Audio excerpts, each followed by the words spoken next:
Hiya folks, Sarad here again with the Let's Play of Rygar for the Nintendo Entertainment System. As you see, it was brought to the NES in 1987 by Tecmo, and it was kind of a very rough port of an arcade game. The arcade game it was ported from was kind of a side-scroller, pretty much pure and simple. You just run through hack at enemies with your disc armor and progressed. The NES port is a little bit more of an adventure game, quite a bit more. It added in overhead areas and it added in tools you have to collect to advance and explore new areas. And it came with just a little bit of a story that wasn't very good, but the story, as it came from the instruction manual, once there was a holy place called Argul, which was founded by 5 legendary Endora gods. One day, suddenly the blackest tragedy happened. The prosperous holy place, Argul, was attacked by the troops of the cruel king called Rygar. The sky of the holy place was completely covered with the flying castle of Rygar and his army of dangerous beasts. These animalized soldiers came down from the sky and committed the most atrocious cruelties. In a single day, they established the kingdom of evil. In addition, Rygar took away the door to peace, symbolizing the peace that had been created by Endora. The hope for peace disappeared with the loss of the door to peace, and the people of Argul ceased to smile and could only pray for salvation. They prayed an ancient passage to counter the fulfilled prophecy of Rygar's evil reign of terror. The legend says, "When the peaceful land is covered with evil spirits, a brave soldier will be brought to life from the dead for the purpose of saving persecuted people. The purpose of Argul's painful prayers were so loud, or the people of Argul's painful prayers were so loud that it reverberated throughout the mountains and traveled a long distance in the land of Algosu. And at last, Rygar, the hero, came back from the dead in order to restore peace to the land of Argul, battling the forces of evil everywhere. Join forces with Rygar." And thus, we have a very loose story that doesn't really tell you much. But now, we can jump right in and meet Rygar, the zombie. Well, it said he came back from the dead, he's a zombie. And the majority of the game is this. You have your little dude, enemies come at him, he swings his spiked disc armor at them, kills them, and progresses. That isn't completely everything, but it's going to be the vast majority of what we do here. You can jump, you can fire out the disc arm. I'll turn off turbo, so you can see, you have a short little range here. You can move around and you can crouch and shoot. As I said, that's your main thing. But what you have here, when you pause, you have spells, you have stats. In the tone and the last category, the tone, the last, and the mind are stats. And underneath the spell box here, and the stat box, are the item boxes. I can move by pressing left and right. I can move this arrow back and forth under this box because those are usable items. The other 5 contain tools that are kind of auto-use, or you activate them at certain spots. I'll get into those more when we actually start getting items, but you've got to explore first to get them. And now, excuse me folks, good grief, my throat's giving me trouble. As I said, you have spells, and you have stats. The stats are your tone, your last, and your mind. Your tone is how hard you hit, how much damage you do when you swing the disc armor. The last is how much defense and life points you have. The mind is how many magic points you have. Use magic points to use the spells. The spells here, as you can see, we have Power Up, Attack, and Assail, and Recover. Power Up, it costs 3 magic points, and used once, it'll power up your disc armor so that it goes further. It extends your reach by, I think, 33 or 50%, and that is permanent until death. You die, you have to cast it again. Not that big a drawback. Attack and Assail. You cast this, it costs 5 magic points.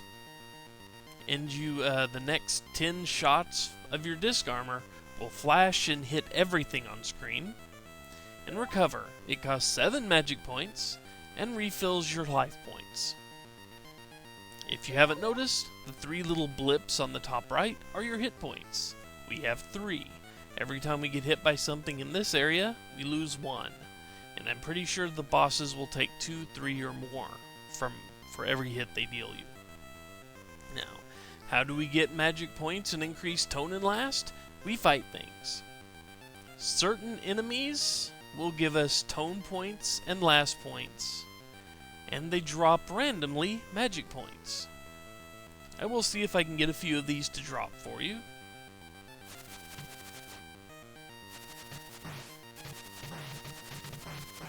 Okay, there is a mini potion. You collect it and it refills 1 unit of health. I usually don't see those. Come on, where are the... Come on, drop magic. Come on. You know you want to. You know you want to give me magic. Ah, darn. Well, I collected it, but that was... If you saw it, it looked like a yellow triangle with the red star in the middle of it. That is a... There it is. That is a magic point. You pick it up. So anyway, what you see that... excuse me. And now you see that underneath the mind listing, you have 2 blue ovals. Those represent your magic points. You can hold 7 of them. Now, if you recall, Power Up costs 3, Attack and Assail costs 5, and Recover costs 7.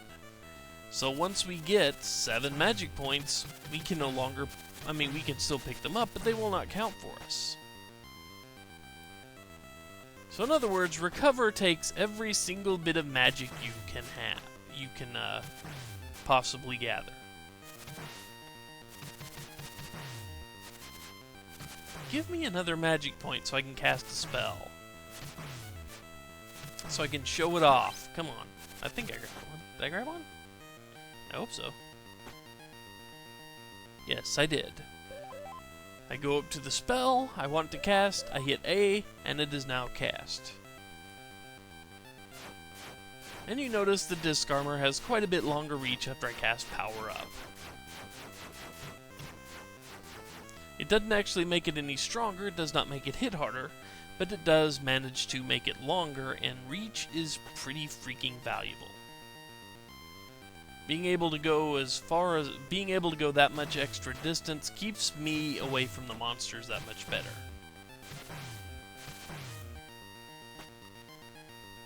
Yeah. So, we went into the ground. Oh, you see what I did there? I went, whoa, let's not get caught there. Let's, squat here while I talk. Because I can actually just kind of defend myself here. Now you see that? You have doors. You go through doors, sometimes it'll lead you into a new area, sometimes it'll lead you into a hermit's area. And the hermits will have things to say to you. I will show you that in a second. Oop.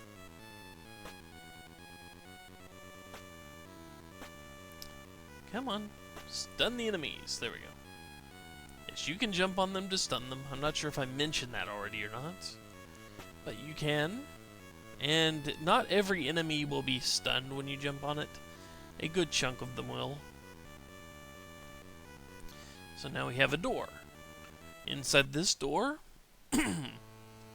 you find a hermit. In the Grand Mountain lies the entrance to Garlaws. Now, just because I think it's funny that they let you kill yourself in this room, watch this. You can die just by going in there. And we return to the beginning. Not every death will return you to the beginning. The deaths in those one rooms will. The deaths in the hermit rooms, yeah, those will return you to the beginning of the game. Ow. Jerk. What'd I ever do to you besides trying to slam a spiky disc into your face? I mean, really.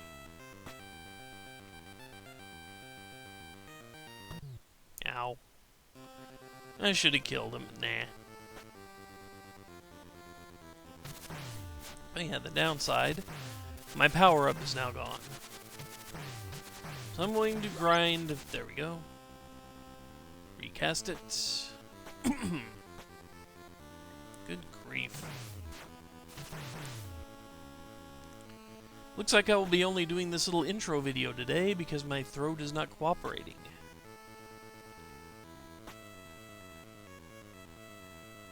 Anyway, now, as I said at the very beginning, this is an exploration game. It has side-scrolling elements, as you see here. Plus, it also has kind of a top-down area. Good grief, I'm gonna die again.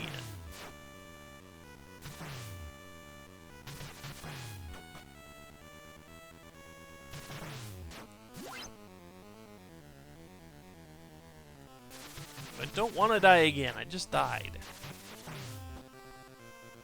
Although I died for comedy's sake.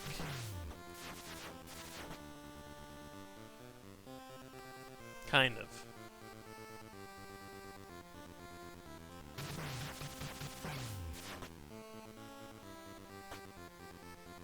Okay. Because I know where I'm going, for at least this bit, I'm going to go in that door we just passed and show you one of the top-down areas.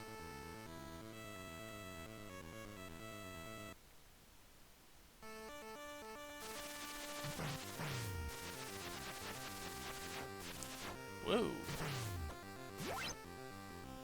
Only two, huh?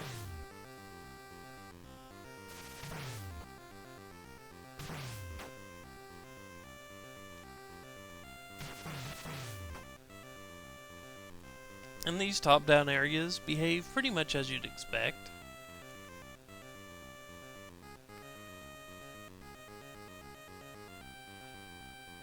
You walk back and forth, you can still jump over most of the enemies.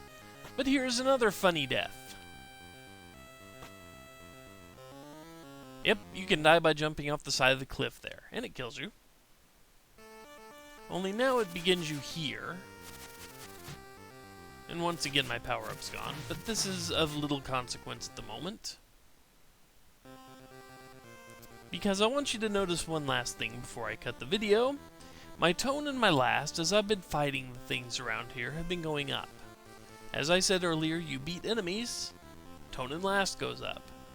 So what I am going to do is I'm going to go cave some heads in, cave some skulls in, grind away and grind away, so that later, so that when I return, which is what I mean by later, good grief, excuse me folks, I'm hacking up a storm here.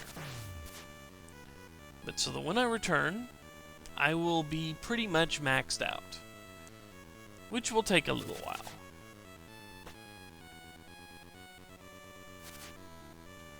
So I think I've shown pretty much everything I need to for the beginning here. Okay, let's...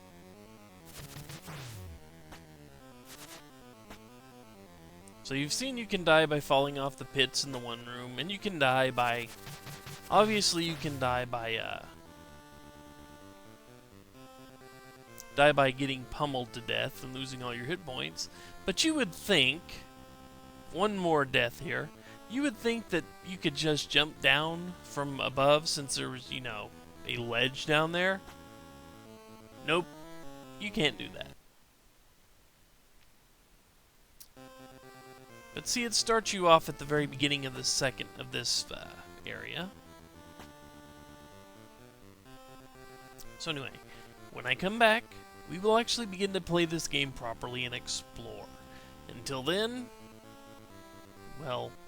We will begin to play this game properly, explore, and I will be maxed out. Until then, take care, folks. See you next time.